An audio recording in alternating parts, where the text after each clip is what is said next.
fellas. Here we are, back at home, back at our turf. Today we have an opportunity.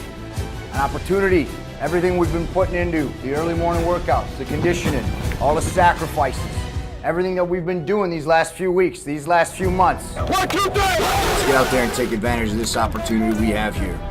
You've got an opportunity to compete, and we need to compete.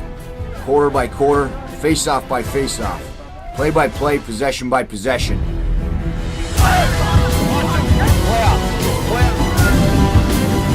We need to compete every time we step on that field. We're all here in this together. We're all here for the same reasons.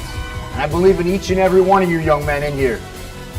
Most importantly, I think that we can beat anyone on any given day.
I'm becoming so much more well-rounded. Academically, personally, socially, and professionally. The professors here are amazing. Like, they reel you back in when you just want to give up. They're also there to help you and guide you and say, okay, let's learn about this issue. Now let's go out there and do something about it.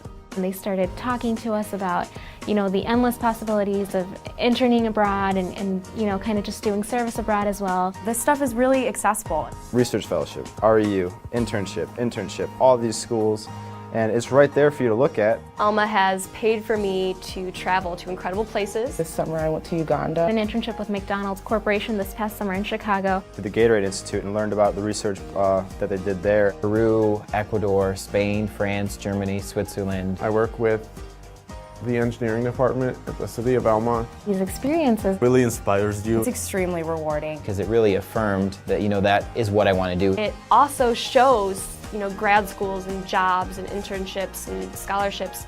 It shows those opportunities, how much initiative and investment you have taken. I feel very well prepared. I have these independent research skills, I have presentation skills. It's been everything. There's nothing that has not prepared me.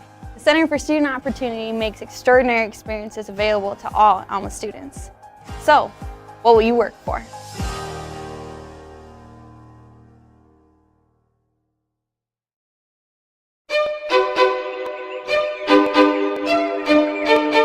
The sun is rising on a new day in Charlotte's real estate market, a day of hope, optimism, and promise.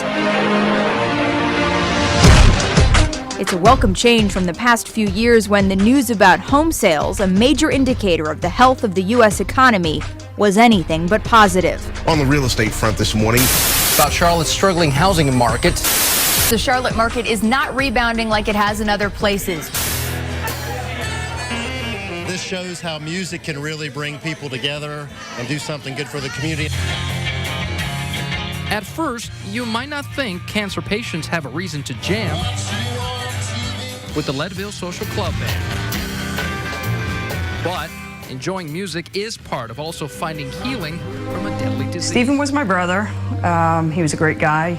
He played hard and he worked hard. And on 9/11, just as Stephen Coakley ended his shift at 9 a.m., his one saying was always, "We're here to help." the New York firefighter did what needed to be done. Steve and a friend, another firefighter, Neil Levy, went to go help people out of the South Tower. Saving hundreds of lives, but sacrificing his own as that tower came down. Thinking of my brother, he's such a strong, good fireman. There was no reason he wouldn't return, but you know, day by day, that settled in. Till this day, she doesn't fully remember the events and emotions following that tragedy. It's different memorials, different things we went to. But to keep his memory alive beyond this memorial display, the kid's sister set up the Stephen Coakley Foundation.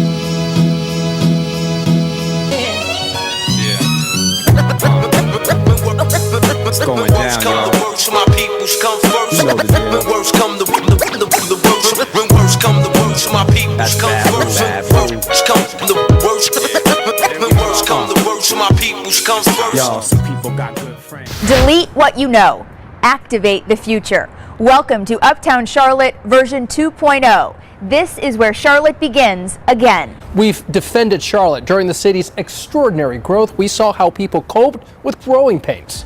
University City may not be an actual city, but it's a fast-growing part of town that's quickly attracting business and industry. The same is true here in the Ballantyne area, where much of that growth can be attributed to the Bissell companies. As parents, we've often been busy, and sometimes we lose sight of our children.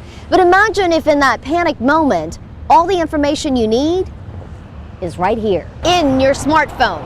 So no matter where you are in the city and beyond, the information you need will be right here at the moment you need it the most. In Charlotte, Suzette Reed, Fox News. From Grayson Skate Park in East Charlotte, more for beginners or kids,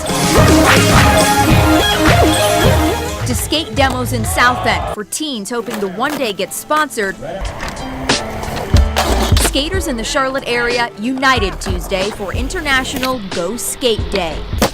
With every pitch thrown and every crack of the bat, the Kannapolis Intimidators, like other ball players, deal with soaring temperatures. Sometimes it feels like it's 120 degrees. I've had to change my, shirt underneath my jersey a couple times in the middle of a game. Catcher Mike Blank knows better than anyone how toasty it can get. It's probably 10, 15 degrees warmer with all that gear on. It's no secret that it gets hot at the ballpark. It's part of the game. But when you combine high humidity and low air circulation here on the field, the heat index, or what the temperature feels like on your skin, can reach well over 110 degrees.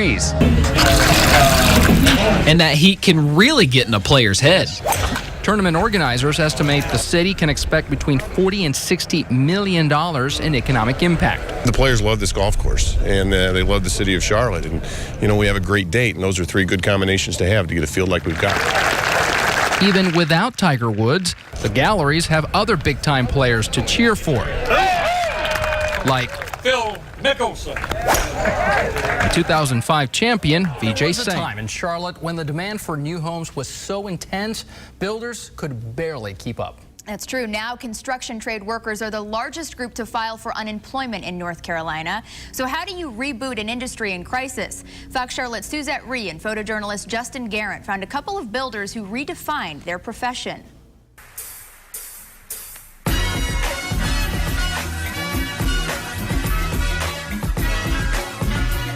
Many recall when Charlotte epitomized the phrase, "Build it and they will come."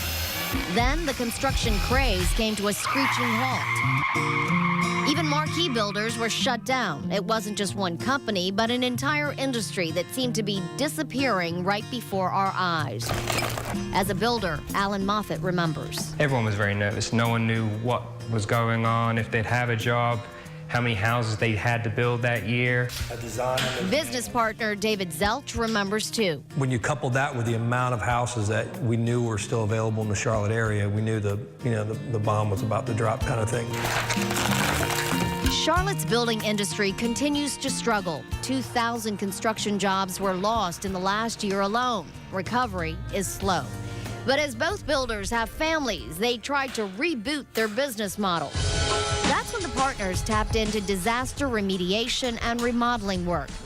The people who fix homes after a disaster, like a fire in this case.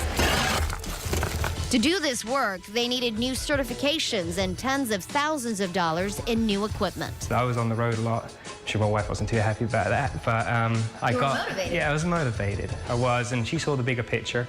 And once we got those certifications, I had the ability to do this work. There was a fire in the attic. Fixing a home after a fire isn't just about rebuilding. There's a science involved. There are health concerns, special equipment, and training required. Seeing this house now, it's hard to imagine it restored, but it does happen, and that process happens faster than you think. For example, at this house, hundreds of gallons of water came through that hole, ruined so much of the interior of this house, and now the homeowner is within weeks of being able to move back in. They literally had water pouring out of their doors. So, Out the front door. front door and out the basement, garage doors. Fixing a home after catastrophic water damage is another science, concern about mold, for example. But restoring a home, that part is the same and still a passion for both partners. When these two builders reinvented their careers, they didn't just save their own jobs, they saved the jobs of dozens of contractors. Because as you might imagine, it takes a small army to build a home.